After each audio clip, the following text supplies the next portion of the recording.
अस्सलाम वालेकुम dear students, उम्मीद करता हूँ बेटा आप खैरियत से होंगे। जी बेटा, आज हम जिस टॉपिक के मतलब बात करने जा रहे हैं वो हमारे पास है definition of physics and their different branches.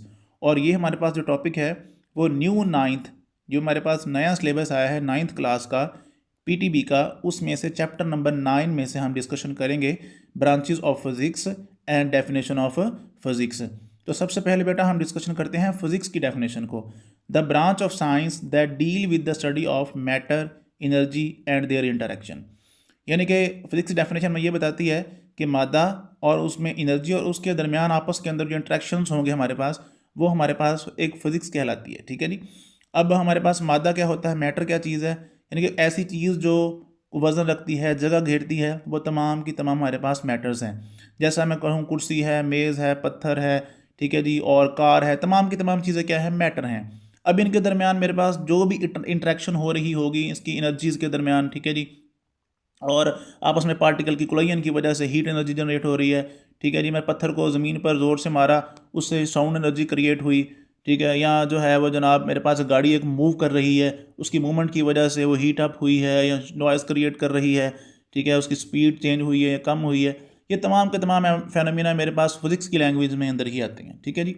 अब फिज़िक्स की ज़बान के अंदर उसके आगे भी और ज़्यादा ब्रांचेज़ हैं। ठीक है जी, उनकी सब डिवीज़न की गई है। अब हमारे पास जो पहली बेटा जो ब्रांच है इसकी, उसको हम कहते हैं मैकेनिक्स। ठीक है जी। मैकेनिक्स हमारे पास क्या है जी, मैकेनिक्स जो है वो ग्रीक एंशिएंट वर्ड मैकेनिक्स से इसको डराइव किया गया, जिसके मानी बेटा मशीन के हैं। ठीक है, यानी कि फिजिक्स की डेफिनेशन हमें ये बताती है, it is the study of motion and physical effects which influence motion. ठीक है, it is based on Newton's law of motion gravitation called classical mechanics. Physics की बेटा डेफिनेशन हमें ये बता रही है, it is the study of motion. ये जो है वो हमारे पास मुतालिया है मोशन का, हरकत का, मूवमेंट का, एंड फिजिकल इफेक्ट्स, और ये असरअंदाज होती है फिजिकली। ठीक है जी, विच इन्फ्लुएंस मोशन, जो मोशन के ऊपर असर डाल रही है। यानी कि अगर मैं कहूँ गाड़ी मेरे पास मूव कर रही है, उसकी मूवमेंट की वजह से जो असरअंदाज हो रहे हैं, जो इफेक्ट्स हो रहे हैं, ठीक है जी, वो तमाम के तमाम मैकेनिक्स कैटेगरी के अंदर आते हैं। उस पर फोर्स ऑफ ग्रेविटी एक्ट कर रही है। ठीक है जी, न्यूटन के लॉज उसके ऊपर जो है वो तमाम के तमाम क्या कर रहे हैं, एक्ट कर रहे हैं। और जनाब इसको हम क्लासिकल जो है वो मैकेनिक्स कहते हैं। ठीक है, क्लासिकल मैकेनिक्स अब क्या है जी, क्लासिकल मैकेनिक्स बेसिकली पुरानी लैंग्वेज के अंदर आता है। क्लासिक के मानी पुराने के होते हैं, और यहाँ पर क्लासिकल मैकेनिक्स अगर दोनों वर्ड्स को आपस के अंदर जोड़ा जाए, कंबाइन किया जाए, तो इसका मतलब है the force and energy effects on the motion of a body. यानी कि अगर एक बॉडी मूव कर रही है तो उस पर फोर्सेस और एनर्जीज जो लग रही हैं और उस पर इफेक्ट कर रही हैं उसकी मूवमेंट की वजह से, हम उसको क्लासिकल मैकेनिक्स कहते हैं। तो ये मेरे पास बेटा पहली ब्रांच आई जी किसकी, फिजिक्स की, जिसको हम मैकेनिक्स कहते हैं। नेक्स्ट वन बेटा हमारे पास है जी इलेक्ट्रोमैग्नेटिज्म। जैसा कि यहाँ पर इलेक्ट्रो और मैग्नेटिज्म दो अलग अलग वर्ड्स हैं। इलेक्ट्रो का बेटा मतलब होता है इलेक्ट्रिक करंट की। ठीक है, इलेक्ट्रिक करंट बेटा मैंने बताया था आपको, इसका नाम क्यों रखा गया है, क्योंकि ये फ्लो ऑफ इलेक्ट्रॉन्स है। उस इलेक्ट्रॉन से इसका वर्ड लिया गया है इलेक्ट्रो, और साथ में आ गया मैग्नेटिज्म, यानी कि करंट के फ्लो होने की वजह से किसी भी कंडक्टर के अंदर बजाते खुद मैग्नेटिक फील्ड का जनरेट हो जाना इलेक्ट्रोमैग्नेटिज्म कहलाता है। ठीक है, तो बेटा आइए इसकी डेफिनेशन को देखते हैं जी। It is the study of electromagnetic phenomena. ये हमारे पास मुतालिया है इलेक्ट्रोमैग्नेटिज्म का।